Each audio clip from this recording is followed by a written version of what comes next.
Hi guys! Welcome to my channel. And since first video ko to, so get ready with me. As you can see, kakaligo ko lang. So, pwede na tayo mag-makeup. So, first, gagamit tayo ng primer which is Maybelline New York Master Prime by Face Studio. Ayan. Kulang tayo ng konting amount para lang maganda yung kapit ng makeup sa atin. Since yung gagawin ko naman is everyday look lang, so, simple lang to.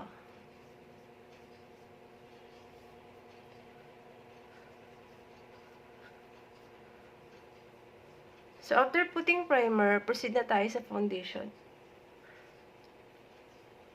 So, I will be using the Super Face Zoom In Mist Cushion in the shade 01 Light. Nakikita ko itong ginagamit lagi ng mga YouTube vlogger ni Raisa Contawi, Ray Hermar. Yan, sila yung like, si Tony Sia, nakikita ko rin na ginagamit niya to. Ito yung ano niya, cushion niya. Itatap mo lang. Wait. Since mahirap magsalamin sa camera, gagamit na lang tayo ng mirror from Caris.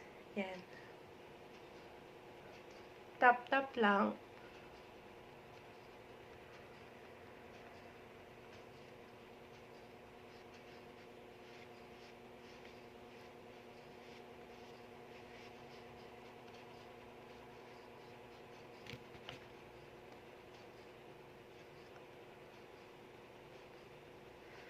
Alam niyo guys, sa totoo lang, kinakabahan ako mag-vlog. So, hindi pa ako marunong mag-edit. So, try lang to. Excuse me naman dun sa tagyawat ko, nakakaano lang, oh. Nagpop. So, ayan. So, after using this cushion, proceed na tayo sa kilay.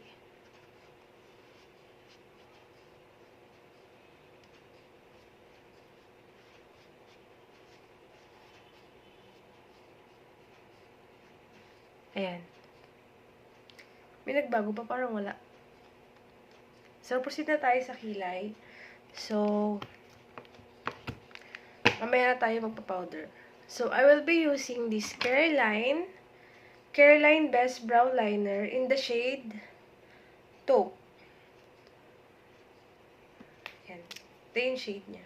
Taupe. Super light lang nito.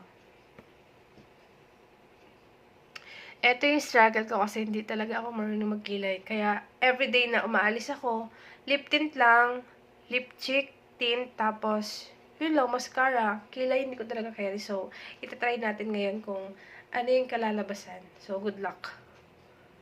Good luck sa akin.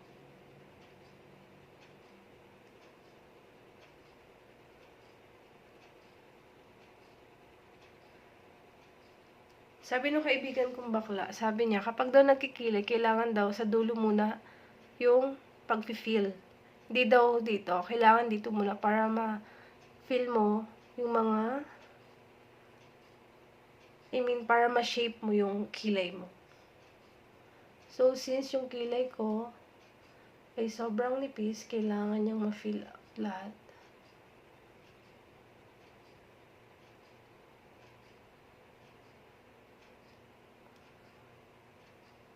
Ayan. So, next tayo. Same. Sa dulo muna, shape natin, then feel.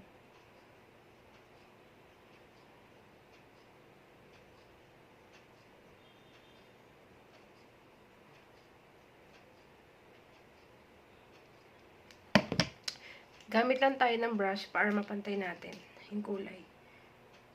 May kasama na rin tong brush guys ha. Ayan. Spoolie kung tawagin. Brush. Para mapantay yung kulay.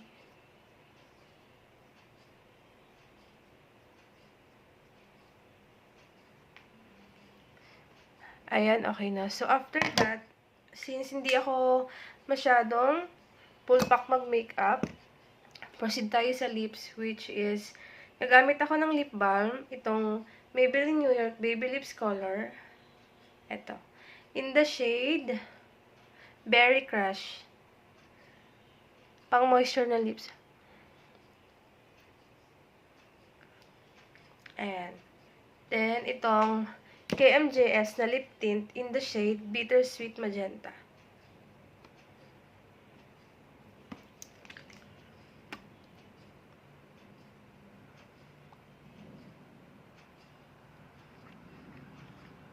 Dumidikit ito sa ipin niya. So, after using lip tint, magka-curl muna ako ng pilik mata.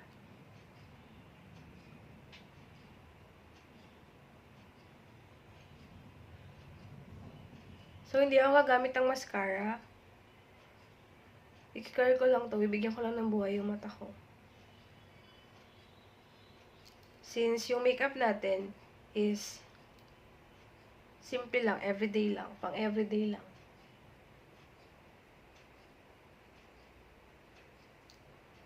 So, after that, powder na tayo for the finishing. Ay, sorry. Gamit ko tong Maybelline New York Fit Me in the shade 128 Warm Nude. Hindi na tayo mag-bake kasi everyday look lang to. Hindi natin kailangan mag-bake.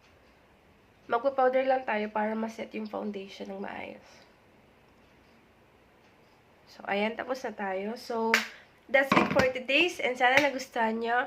And if you want to subscribe, please subscribe and hit the bell button para ma-notify kayo sa mga bagong video ko na darating. So, yun lang po. And thank you. Bye-bye!